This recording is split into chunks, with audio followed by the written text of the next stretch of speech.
नमस्कार मित्रांनो, शुभविवाह मालिकेच्या आजच्या भागामध्ये आता भूमीला आकाश म्हणत असतो की भूमी, तू काय वेडीबिडी झाली आहेस का? हे काय बोलतेस तू? त्याच वेळेला भूमी म्हणते की आकाश, हो मला वेड लागलंय. मला माझ्या बाळाचं आणि माझं या घरात काय होणार आहे त्याची सुरक्षिततेसाठी मला वेड लागलंय. या घरामध्ये माझ्या बाळासोबत काय होईल याची मला भीती वाटते आणि त्याच कल्पनेने मला वेड लागलाय आकाश. या घरामध्ये माझ्या बाळाला अजिबातच पोषक असं वातावरण नाही आहे. आणि ही बाई म्हणते की हिने हा दूध भात आणला आहे. हा दूध भात म्हणजे आपल्या बाळासाठी पोषण नाही आकाश, तर मर्डर आहे मर्डर. आपल्या बाळाचा आणि माझा मर्डर आहे हा. हे दूध भात म्हणजे माझ्यासाठी विष आहे विष.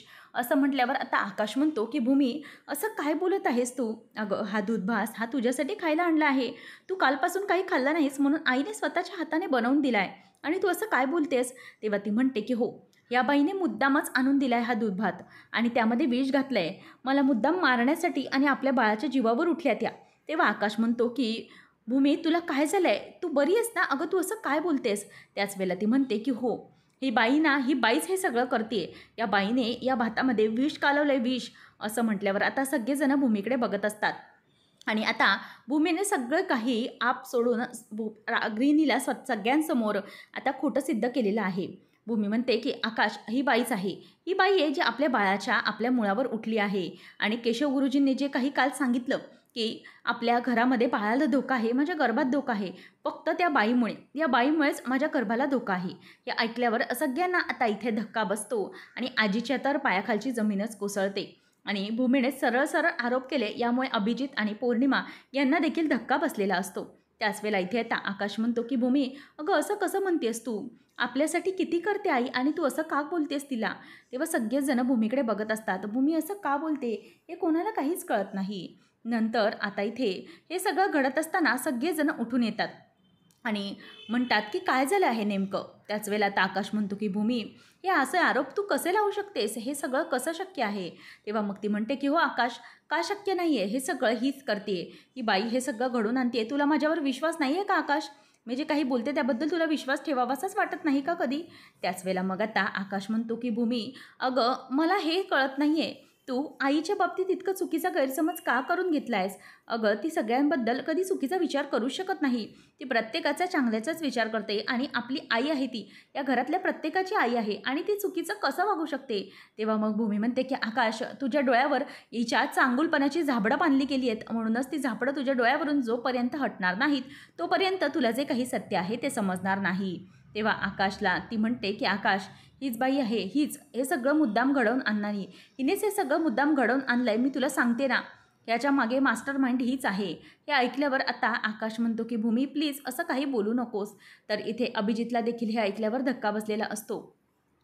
तेव्हा आता रागिनी रडायला लागते आणि ती मुद्दामच नाटकं करत असते. आकाश म्हणतो की अगं भूमी, आई असं का करेल? तुला का तिच्याबद्दल असं चुकीचं वाटतंय? अगं ती आपल्या आणि आपल्या बाळाबद्दल चांगलाच विचार करते, म्हणूनही ती सगळं आपल्याबरोबर करते. तर मग तू असं का तिच्याबद्दल चुकीचा गैरसमज करून घेतेस? भूमी प्लीज असं नको करूस. त्याच वेळेला इथे रागिनी म्हणते की नाही गं भूमी, नाही.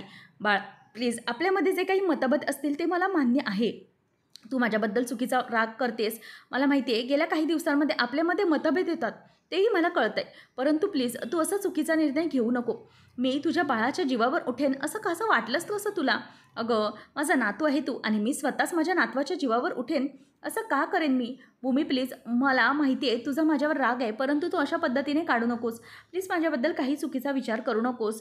प्लीज मी तुझ्यासमोर हात जोडते. त्याच वेळेला आता रागिनी अशा प्रकारे बोलत असताना आकाश म्हणतो की हो आई, मला माहिती आहे, मला खात्री आहे तू असं काही चुकीचं करणार नाहीस, परंतु प्लीज तू चुकीचा विचार करू नकोस. भूमीला मी समजावतो, हां तू शांत हो. असं म्हणून तो तिला शांत करतो. नंतर आकाश भूमीला म्हणतो की अगं असं का करतेस तू भूमी? नको ना असं चुकीचं वागूस. अगं आई आपल्या बाळासाठी किती विचार करते तुला माहिती आहे का?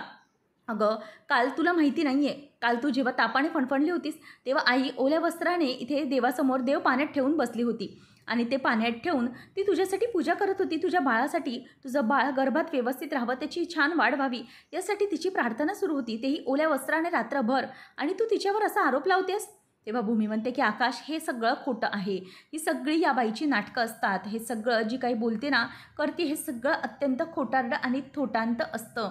असं म्हटल्यावर आता इथे पुन्हा एकदा भूमी ही आकाशच्या नजरेत वाईट ठरते आणि सगळेजण बघायला लागतात. रागिनी म्हणते की नाही गं नाही, इतकी दुष्ट नाही आहे मी. मी तुमच्या बाबतीत इतका चुकीचा विचार का करू शकते?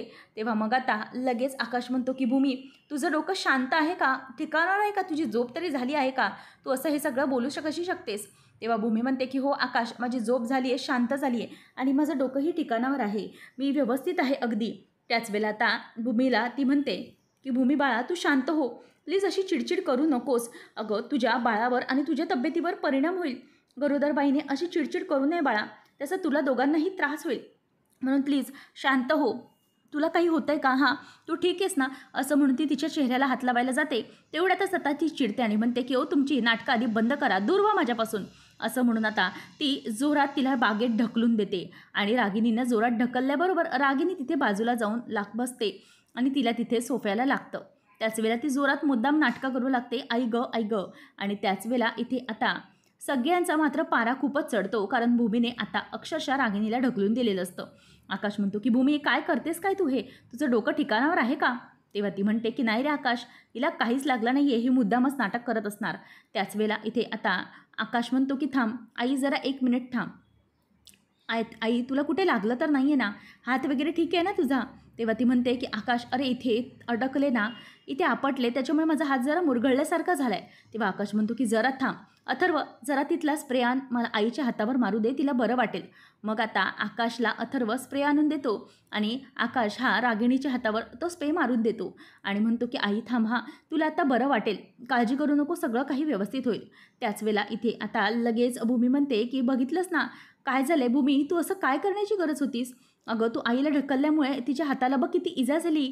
तेव्हा मग आता भूमी म्हणते की काय नाही, इजा वगैरे काहीच झाली नाही आहे, मुद्दाम ढोंग करते ती बाई, ढोंगी ही बाई ढोंगी, काही करायला कमी पुढे बघणार नाही, हिचं सगळं ढोंग असतं मला चांगलंच माहीत आहे.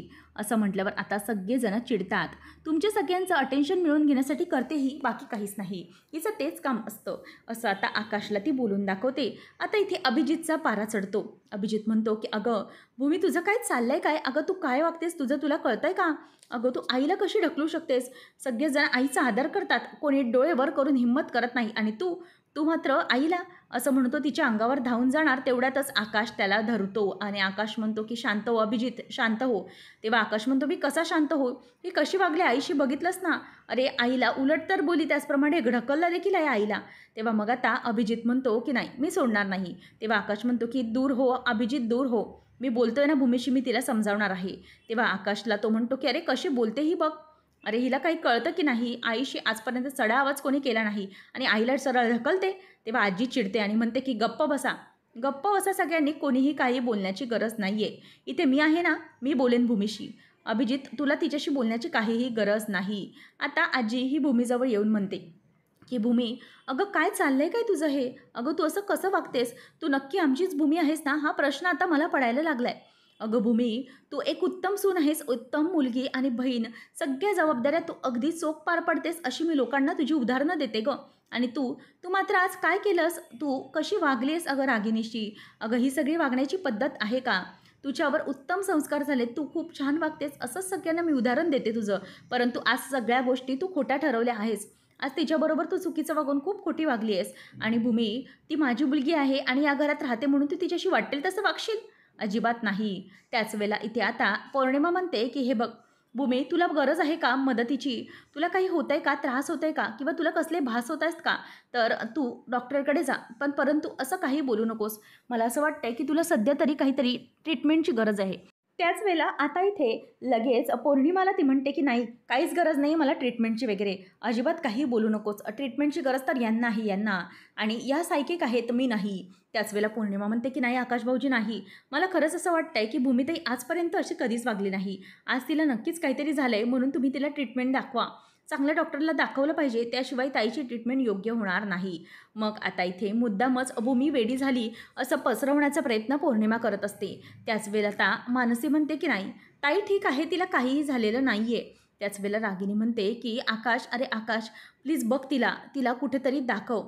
त्याच वेळेला आता इथे लगेच अथर्व म्हणतो की हे बघ आकाश, ताईला वाटलेस तर आपण डॉक्टरकडे दाखवूया, सगळं काही व्यवस्थित होईल, घाबरू नका. त्याच वेळेला लगेच भूमी पुन्हा म्हणते की मला डॉक्टरची गरज नाही आहे, डॉक्टरची गरज तर या बाईला या. या बाईला सायकॅट्रिस्टकडे घेऊन जा, कारण ही बाई सायकिक आहे आणि ही कशी वागते कशीही बोलते.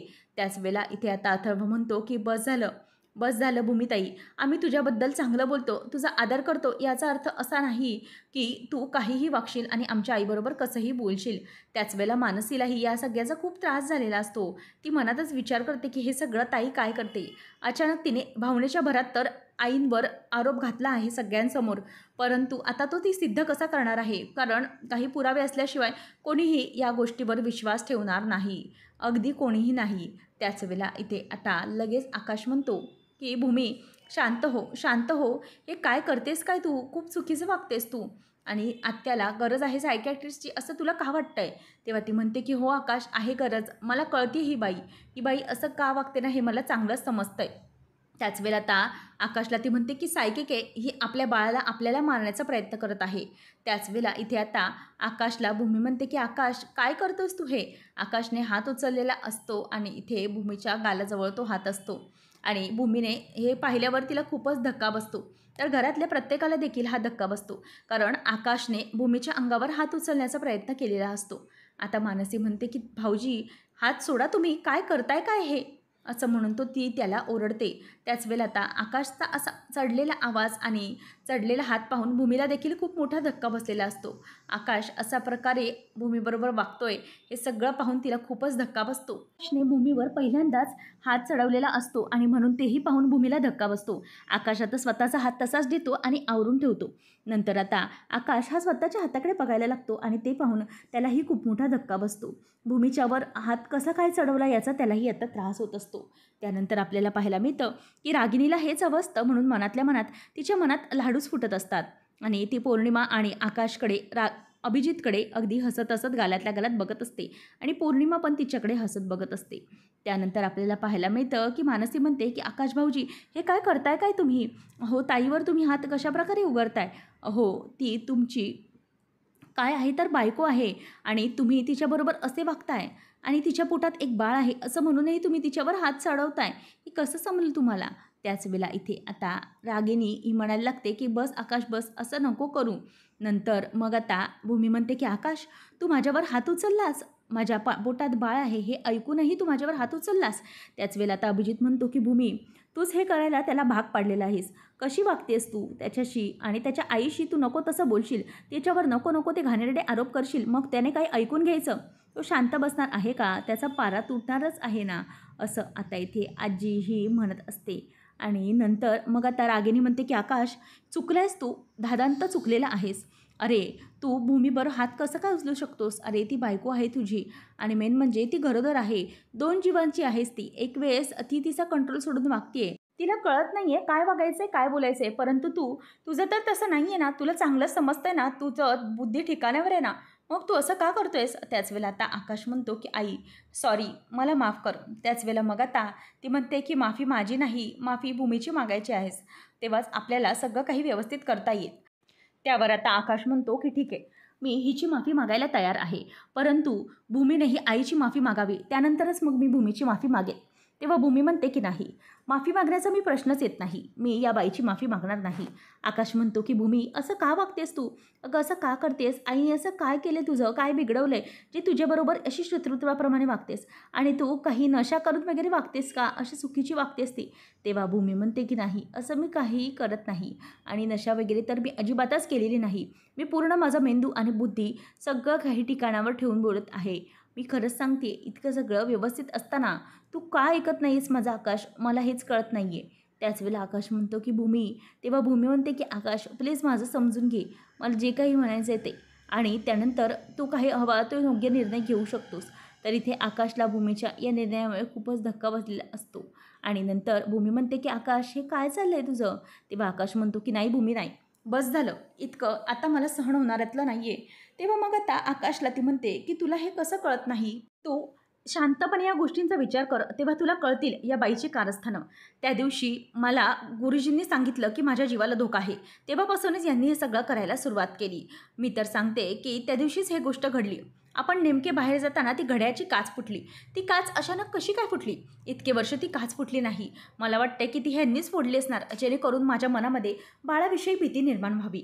त्यानंतर मला टेरेसवर तिथे गच्चीवर कपडे वाळत घालायला जाताना मांजा बांधला होता. अगदी बरोबर असा मांजला होता की तिथे माझ्या पोटाला इजा होईल आणि मी पडेन. तर मग मला सांग, ही बाई म्हणत होती. या बाईला मी सांगितलं तर मला म्हणे की पोरं पतंग उडवत असतात, थंडीचे दिवस आहेत, परंतु एक तरी पतंग आभाळात होता का? किंवा एकाचा तरी दोरीबरोबर पतंग आलेला का टेरेसवर? याचा अर्थ हा मांजा मुद्दामच बांधला गेलेला होता.